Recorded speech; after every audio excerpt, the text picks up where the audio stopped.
Ça, c'est un système que j'ai codé, des drones pilotés par une intelligence artificielle qui peuvent trouver des humains recherchés. Et avant de vous raconter comment j'ai fait pour me retrouver bloqué ici, il faut que je vous explique comment j'ai développé tout ça et pourquoi ça pose un très gros problème.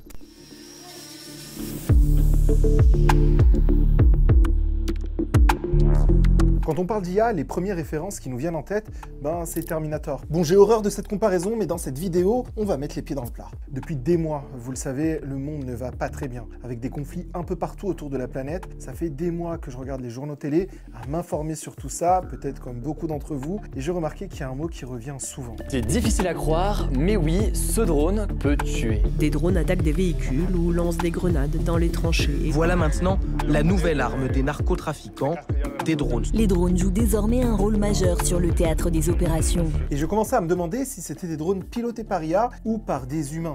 Bon, c'est un peu des deux. Les drones dont on parle dans les journaux télé, la plupart du temps, c'est ça. Des drones immenses, gris, qui coûtent des millions de dollars, capables de voler en assez haute altitude, équipés d'armements qui peuvent tirer sur des cibles bien précises. C'est des drones en grande partie télécommandés par des militaires, la guerre à distance un peu. Évidemment, c'est loin des drones que vous pouvez trouver dans le magasin d'électronique au coin de la rue. Mais imaginez si ces drones commerciaux pouvaient aussi être utilisés contre des humains. Alors dans le domaine militaire, c'est déjà le cas. Ils ont déjà ces technologies quasi totalement autonomes. Mais pour nous, le commun des mortels, est-ce qu'on est arrivé au moment technologique où une personne pourrait réaliser ce type de solution totalement dystopique dans sa chambre? Pour répondre à cette question, on va le faire. Alors pour réussir à faire une armée de drones autonomes, il faut déjà réussir à faire un drone autonome. Donc, qu'est-ce qui rend un drone autonome pour rechercher et trouver quelqu'un? J'ai identifié 3 grands sujets. Le premier, la navigation autonome. Comment est-ce que le drone va bouger? Le deuxième sujet, les modèles d'IA de détection d'humains et de reconnaissance faciale pour trouver et identifier l'humain. Et enfin, la communication avec le drone, le calcul, enfin tout le hardware nécessaire au projet, Allez, avant de commencer, je veux vous préciser quelque chose. Dans ce projet, ce qui va compter, c'est une seule chose, la vitesse de traitement. Parce que créer des systèmes comme ça, c'est le métier de personnes qui peuvent passer des années à essayer d'optimiser leur solution pour gratter quelques secondes. Donc durant tous mes choix technologiques, gardez en tête que j'ai toujours préféré optimiser le temps d'exécution par rapport à la précision. Bon, dans un premier temps, il faut que je développe un modèle d'IA qui serait capable de partir d'un flux vidéo et de détecter un humain dessus. Et pour faire ça, il y a plein de modèles open source de computer vision qui existent. Le computer vision, c'est le domaine de l'intelligence artificielle qui s'intéresse à la vision par ordinateur. Grosso modo, par exemple, détecter des chasses sur des images. Bref, donc j'ai testé pas mal des modèles qui existent et j'en ai sélectionné 2. YOLO V10 qui me permet de détecter des humains, mais pas que, il permet de détecter plein de choses en plus, comme des chaises, des écrans ou même un chien. Là, par exemple, c'est mon Eurasier Zeno. Et le modèle MobileNet SSD qui est un modèle très populaire et très efficace par rapport à son temps d'exécution. Bon, il faut donc commencer à coder en Python et après quelques tests, j'avais réussi la première étape. J'envoie une vidéo et j'arrive à y détecter les humains dessus. Ok, donc là maintenant le but, ça va être de tester YOLO V10 contre MobileNet SSD. Ce que je vais faire, c'est que j'ai pris une vidéo de moi dans un champ avec un drone et je vais essayer de le faire tourner pour voir si j'arrive à bien me détecter sur la vidéo. Il faut savoir que je me suis fait un peu kiffer, je me suis fait une petite interface jolie en Python pour pouvoir un peu manipuler comme je veux et pas juste avoir des trucs avec une grosse ligne de commande, etc. D'accord? J'ai juste besoin de tout sélectionner. Et après, je lance la mission du drone. Ok, parfait. Et donc là, on voit, donc là c'est MobileNet SSD, on voit l'image du drone et on me voit en train d'être détecté dessus. Pas mal, hein? Donc maintenant, on va essayer avec YOLO V10. Là, vous voyez, le rectangle, il est un peu décalé, tout simplement parce que YOLO V10 prend plus de temps que MobileNet SSD. Et vu qu'il prend plus de temps, la vidéo continue à tourner, mais lui, il est sur une image précédente. Ici, en fait, il devrait y avoir tous les humains qu'il a détectés. Donc là, en fait, il n'y a que moi, donc il n'y a qu'un seul humain. Mais je vais vous montrer avec une vidéo où il y a plusieurs humains dessus. Ah purée, ça marche pas de ouf, en fait. Il n'y a que quelques humains qui sont détectés. Mais c'est beaucoup plus rapide que YOLO V10. Maintenant, on va tester YOLO V10 rapidement. Vous voyez pourquoi j'ai fait une interface et j'ai pas tout lancé en ligne de commande? C'est beaucoup plus propre. Ah ouais, YOLO V10, ça marche de ouf. C'est beaucoup plus lent par contre, mais il a beaucoup plus de précision. Et vous vous rappelez ce que je vous ai dit tout à l'heure? On va essayer de maximiser le temps par rapport à la précision. Et là, dans notre cadre ici, YOLO V10, c'est le modèle qui marche le mieux, d'accord, qui est le plus généralisable entre guillemets. Mais on va quand même préférer MobileNet SSD parce qu'il est beaucoup plus rapide sur une vidéo, d'une personne, etc. Ok, maintenant qu'on a ça, il va falloir passer à l'étape 2, l'étape de la reconnaissance faciale. Et pour ça, c'est en 2 étapes. Détecter un visage et ensuite le comparer avec les visages existants. Mais d'ailleurs, comment ça marche la reconnaissance faciale? Alors il y a plusieurs méthodes, mais nous on va en utiliser une, la similarité par vecteur. Et ça veut dire quoi? En très bref, en fait, il faut considérer que vous allez avoir une image de votre visage. Une image de votre visage, ça va être associé à un vecteur. Vous savez, les vecteurs, c'est ces grosses barres de chiffres, etc. C'est des trucs qu'on apprend en 4e, 5e, etc. Ça, c'est ce qu'on appelle un vecteur d'embeddings, c'est-à-dire qu'il va prendre tout un tas de caractéristiques de votre visage et le transformer en chiffres. Et après, une fois que vous avez ça, eh bien vous connaissez l'intégralité des vecteurs de toutes les personnes connues. Et donc, vous prenez le vecteur de la personne que vous connaissez et vous essayez de chercher quel vecteur est le plus proche. Et quand vous réussissez à trouver quel vecteur est le plus proche dans votre banque d'images de personnes connues, eh bien en fait, vous savez par exemple que c'est cette personne. Donc voilà, la reconnaissance faciale, grosso modo, ça fonctionne comme ça. Donc maintenant qu'on sait détecter un humain, on va essayer de coder la partie avec la reconnaissance faciale. Ok, on va reprendre la même vidéo test que tout à l'heure. J'ai mis cette image de moi comme visage connu et on va voir s'il arrive à me trouver sur la vidéo. Bon, ça fonctionne trop bien, regardez. Vous voyez, il me détecte bien dessus. Bon là je suis trop loin, il met comme quoi je suis inconnu, mais après quand ça passe au vert, il y a bien marqué Anis dessus. Là quand je lève la tête, quand je baisse la tête, il me reconnaît pas, et quand je lève la tête, il va me reconnaître. Boum, ça marche beaucoup trop bien. Même de loin comme ça, hein, c'est fou. Hein. Donc cette partie c'est cool. Il faut savoir que j'ai fait beaucoup d'optimisation dans le code pour avoir quelque chose de rapide. Je vais pas vous les détailler ici. Je sais qu'il y a beaucoup de personnes souvent qui me disent « Anis, comment est-ce qu'on peut avoir accès au code de ta vidéo ?» Écoutez, moi ce que je vous propose, c'est que si cette vidéo elle obtient 200 000 vues et 50 000 likes, je sais pas si c'est possible, et ben je vous mettrai le code sur GitHub de cette partie-là. Ça marche? Donc partagez, commentez, etc. etc. C'est à vous, faites votre taf de propagande.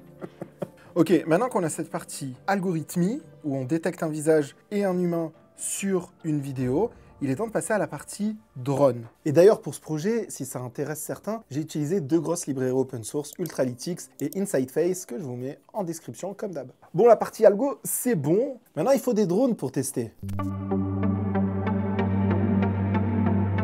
Et là, j'ai failli abandonner le projet. Quand je me suis mis à chercher des drones, ben, ça s'est avéré beaucoup plus compliqué que prévu. Au début, je me suis dit, tiens, on va regarder les drones utilisés pour faire des spectacles. Vous savez, vous avez dû voir des vidéos de ces drones qui peuvent faire des dragons, des baleines et même des messages commerciaux. Super, les sponsors dans le ciel la nuit bientôt. Le problème, c'est que ces drones, ben, ils font juste de la lumière, quoi. Et ils ont un programme prédéfini qui permet pas bien de communiquer avec eux en vol. C'est beaucoup plus compliqué. Et ça, j'en ai besoin. Et surtout, ben, ils n'ont pas de caméra. J'ai finalement trouvé des modèles de drones qui me convenaient. J'ai mis ma main au porte-monnaie et j'ai réussi à avoir 2 modèles de drones. Maintenant, il ne reste plus qu'à récupérer la vidéo des drones et l'envoyer à mes modèles de computer vision pour voir si la qualité vidéo est suffisante et pour voir si la communication avec les drones est smooth et tranquille et si ça marche bien. Et là, je voudrais m'arrêter avec vous 2 secondes sur un aspect fondamental de ce type de projet. Détecter des humains sur une vidéo, c'est pas révolutionnaire. Faire voler un drone, c'est pas révolutionnaire non plus. Non, le vrai défi de ce type de projet, c'est de créer un système global qui fonctionne et qui communique avec toutes les parties du programme. Par exemple, la dernière vidéo sur les IA, sur les apps de rencontre, on pourrait se dire,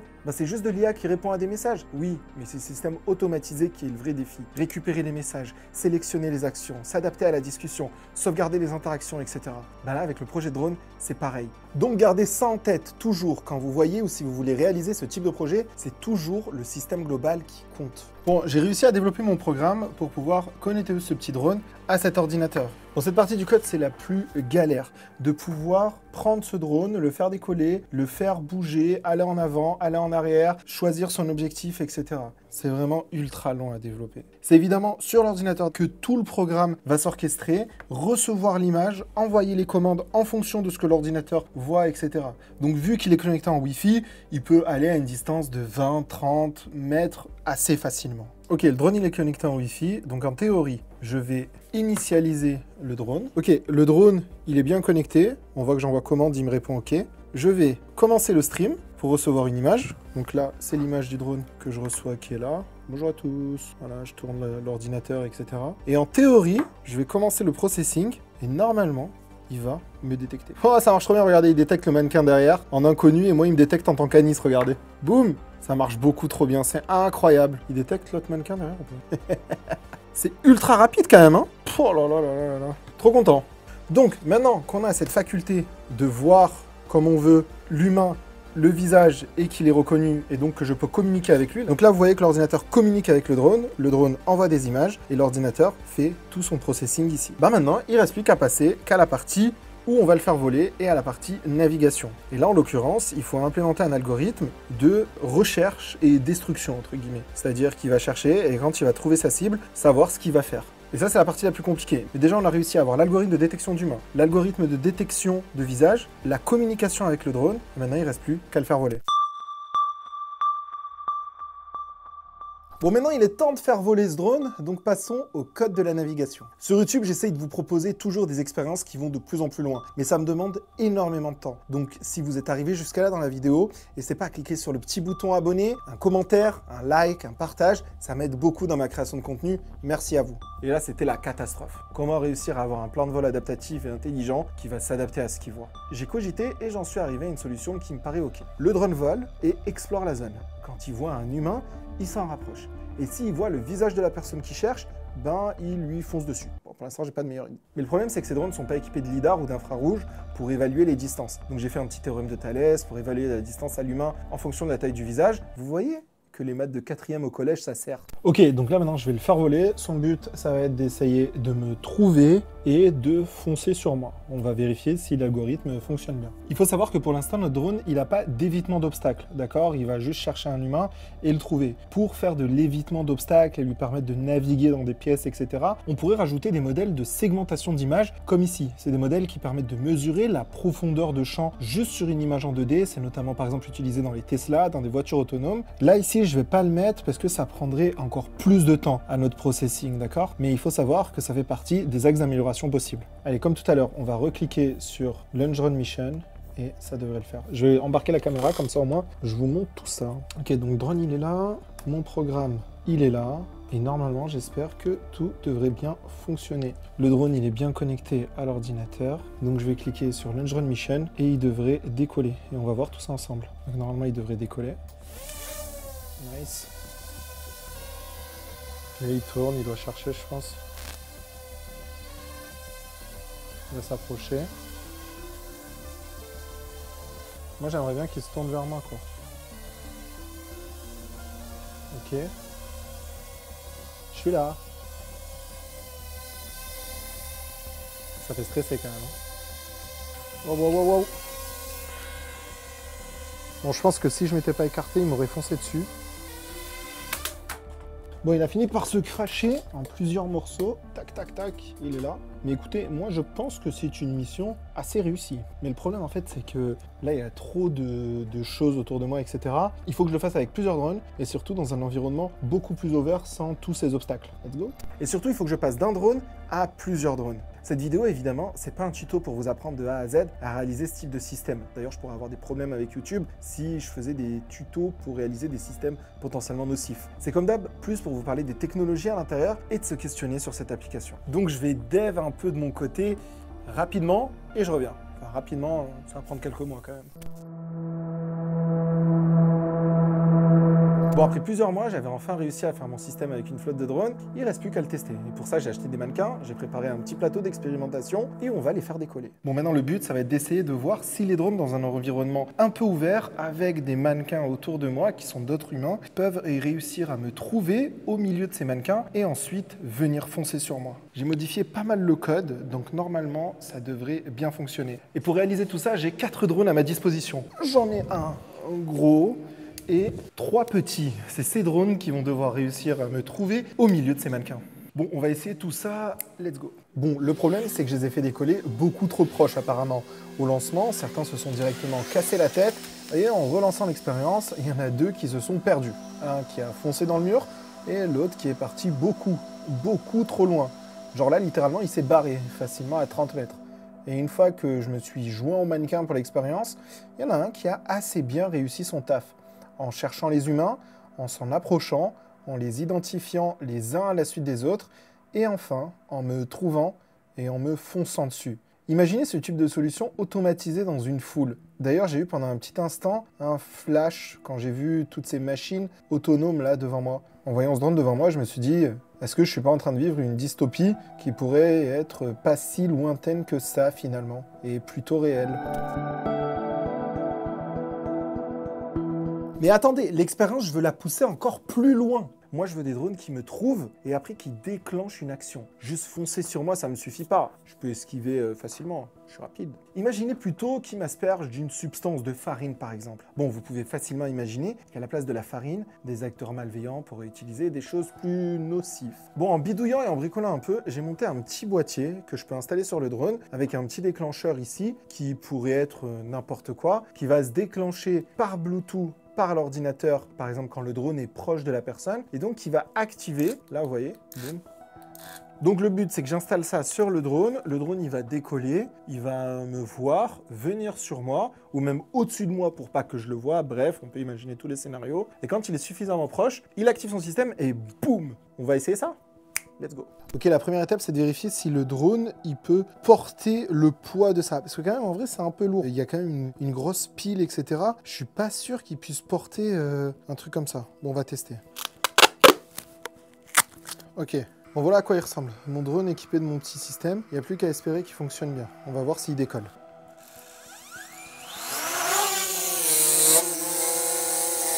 Ça marche, hein? Parfait, maintenant il ne reste plus qu'à démarrer mon petit programme, lui attacher une petite munition et boum. Ça va être un ballon avec de la farine qu'on va remplir, pas trop, parce que il faut que le truc il bouge encore. C'est juste pour simuler une munition, quoi, un armement. Mais vous pouvez facilement imaginer que ça peut être tout et n'importe quoi, hein. Des trucs pas forcément très agréables non plus. Ok, donc voilà le système final. On a notre drone, on a notre petit activateur ici qui s'active par Bluetooth en plus de diriger le drone, et on a ce petit ballon rempli d'une munition qui va exploser quand il est suffisamment proche de moi, en théorie. Je vais le faire décoller ici, j'espère qu'il ne va pas se prendre tous les trucs autour de moi, mais le but là maintenant c'est de démontrer qu'un drone est capable de nous trouver, nous identifier, venir sur nous et déclencher une action plus grave que juste nous foncer dessus. C'est vraiment un projet de fou du bus, quoi.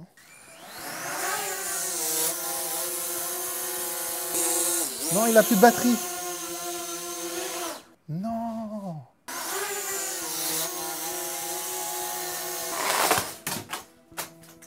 Merde. Ok, donc là il voit le mannequin qui est devant. Ok, donc là il me voit et normalement il va pouvoir s'approcher de moi pour déclencher tout ça. Ça fait stresser.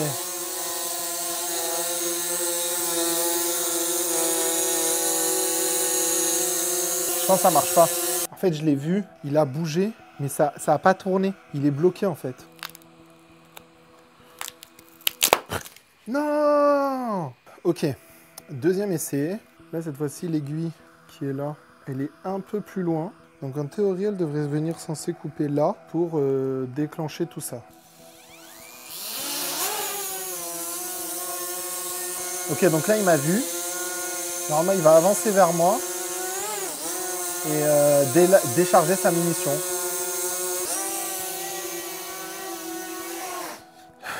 Ça fonctionne pas. Il est resté bloqué le truc, regardez. Il est resté bloqué. Non. Non. La caméra elle est tordue à cause du ballon, mais c'est pas grave. Non. Je vais me mettre direct dessus. Nice. Il me voit, Corby, allez viens s'il te plaît. Donc il va venir sur moi. Ouh.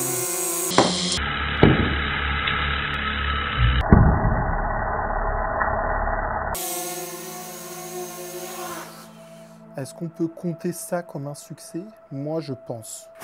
Yes. Putain, ça a marché ce truc. C'est ouf. On a fait exploser un truc sur un drone. Enfin, on rigole, mais c'est pas très rigolo quand même. Alors j'ai fait cette expérience avec tout ça pour la démonstration. Et ces technologies et le savoir-faire sont de plus en plus accessibles. Imaginez un monde où des machines de manière autonome décident de qui doit vivre. Et le problème, c'est que des machines autonomes qui décident du sort de la vie d'une personne, bah, ça existe déjà.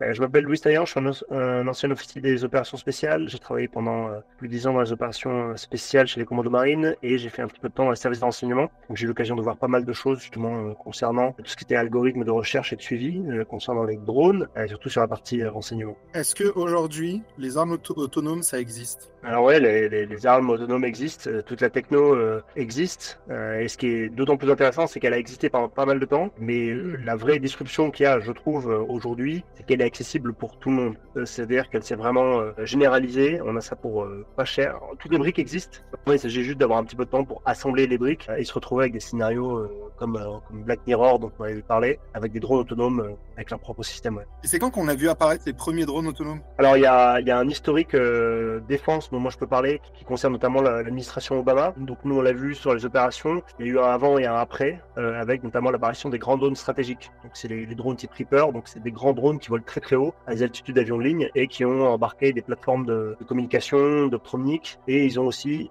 embarqué à partir, je crois, dès le départ pour les Américains, donc de 2007 à peu près, et les Français un peu plus tard, donc une dizaine d'années plus tard, de l'armement. Donc délivrer de l'armement. Et il y avait une problématique par rapport à ça. Il y a 3 grands volets quand on fait de la recherche de cibles: le find, le fix et le finish. Donc le find, c'est il faut trouver la cible. Une fois que vous avez trouvé la cible, il faut la suivre, donc c'est le fix. Donc souvent on disait dans le jargon, on a un fixe sur un tel ou un tel. Donc ça veut pas dire qu'on va délivrer de l'armement dessus, mais ça veut dire qu'on est en mesure de le suivre. Là maintenant, on a un drone au-dessus de sa tête qui va le suivre en permanence. Et donc ça, cette condition-là, c'est une condition impérative pour arriver au finish.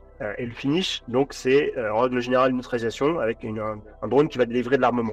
Et la problématique que l'administration Obama a eue, c'est que très rapidement, ils se sont rendus compte que le fixe durait très très longtemps. Pourquoi? Parce que parfois on pouvait avoir un fixe sur un personnel, mais il y avait des règles d'emploi de la guerre, les règles de la guerre qui font que si par exemple on avait un objectif qui était dans un bâtiment, dans un endroit très densément peuplé, on ne pouvait pas envoyer une munition dessus parce que la munition, elle a un volume de dégâts collatéraux. Elle est un peu comme une pastille qu'on pourrait poser sur la carte et on dit ben voilà, tout ce qui est dans cette pastille risque d'avoir du dégât collatéral, donc on veut éviter les dégâts collatéraux. Par conséquent, on va attendre que l'individu qu'on vise se trouve dans un endroit isolé. Ce qui peut amener à un suivi drone très très long, avec des drones qui se relaient, etc. en l'air, pour continuer ce fixe permanent, parce que il faut savoir que si on perd le fixe, en fait on doit recommencer toute la procédure d'identification, donc le find, pour être sûr qu'il s'agit bien de la bonne personne. Donc ça on le fait par différents moyens, mais une fois qu'on a le fixe, c'est très précieux, il faut rester les yeux dessus. Et donc les opérateurs pouvaient rester des heures à conserver un fixe sur un mobile, et une fois que le mobile se retrouvait dans une zone dégagée, en campagne par exemple, entre 2 villages, là on pouvait délivrer l'armement parce que la pastille n'était pas engagée.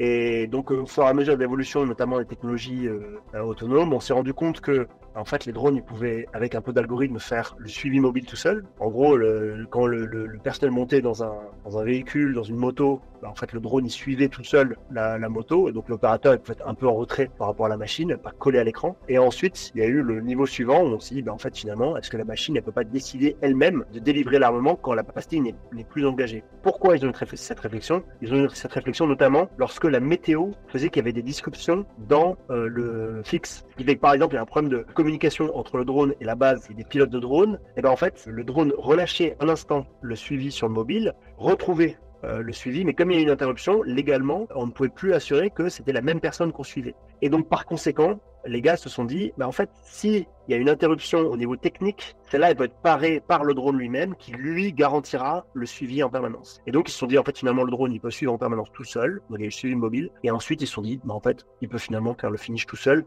c'est-à-dire, dès que la pastille n'est plus engagée, il le voit lui-même, avec un peu d'identification image, en fait, il délivre l'armement tout seul. Par exemple, j'ai fait ça, comme ça. Imaginons, je mets un module de navigation sur le drone sans avoir besoin que je communique avec lui. Donc, en fait, le drone, il récupère toutes les images et il parle à lui-même, entre guillemets, il décide lui-même sa navigation et il décide d'activer le petit truc qui est là comme il veut, tu vois. Donc, imagine que je fais ça avec 10 ou 20 drones, que je les lâche dans une zone densément peuplée pour targeter certaines personnes, ça peut être ultra problématique, quoi. En fait, ça c'est le constat que j'ai cette conversation les 2 jours en ce moment, soit avec des professionnels de la défense, soit avec des boîtes d'innovation, etc. Il y a un vrai problème sur la défense anti-drone dans le monde en général, et il y a très peu de solutions qui existent. Je pense qu'il faut en parler le plus possible, il faut sensibiliser les gens. La solution, on l'a pas, ça c'est sûr. Par contre, il y a un truc dont on peut être certain, c'est plus on a de cerveau qui réfléchissent au même problème, plus le problème est résolu rapidement. J'encourage complètement ce genre d'initiative, que les gens fassent des vidéos YouTube, que les gens en parlent sur Twitter partout, à faire des exercices avec des robots drones le plus possible. C'est comme ça qu'on va apprendre, et qu'aujourd'hui, en fait, ce n'est pas réservé notamment aux gens qui travaillent dans les ministères. Donc, faut pas s'imaginer ça. Aujourd'hui, c'est une technologie qui est tellement répandue, tout le monde est concerné, même les populations. Donc, même les jeunes qui bricolent dans leur garage, en fait, ils ont une pierre à apporter à l'édifice, je pense. Et donc, pour répondre à la question que j'avais au début, est-ce qu'aujourd'hui, la tech permet à un individu lambda de développer des drones intelligents qui pourraient être potentiellement utilisés à mal escient? La réponse est plutôt oui. même si on a encore des barrières technologiques. Parce que dans l'idéal, on voudrait embarquer cette intelligence directement dans le drone, sans avoir besoin de communiquer et recevoir les commandes d'un ordinateur à distance, pour que le drone soit totalement autonome. D'ailleurs, c'est ce qu'on appelle le edge computing, réussir à déplacer le traitement des données et le calcul au plus proche de la récupération de ces données. Et pourquoi même pas aller jusqu'à des systèmes embarqués directement dedans. Et le jour où on pourra coder de l'intelligence IA sur des drones commerciaux, là, ça risque de devenir risqué. Bon, en même temps, ça sera génial pour, par exemple, faire des applications autonomes pour détecter les noyades ou les requins à la plage. Imaginez des drones comme ça qui surveillent vos baignades automatiquement. Comme dans toute technologie, il y a ses bons et ses mauvais côtés. Et il faut toujours se dire qu'une arme autonome ne décidera jamais, elle toute seule, avec une intention et une volonté, de ce qu'elle va faire. Ce sera toujours l'humain qui, à la base, aura codé certaines conditions, certains modules pour le faire réagir dans telle ou telle situation. Et au final, on en revient toujours à la même chose, c'est-à-dire c'est l'humain qui développe des technologies et qui les utilise pour le mal ou le bien. Et voilà, la boucle est bouclée. N'oubliez pas de vous abonner, partager pour soutenir mon travail. Merci beaucoup. Bye.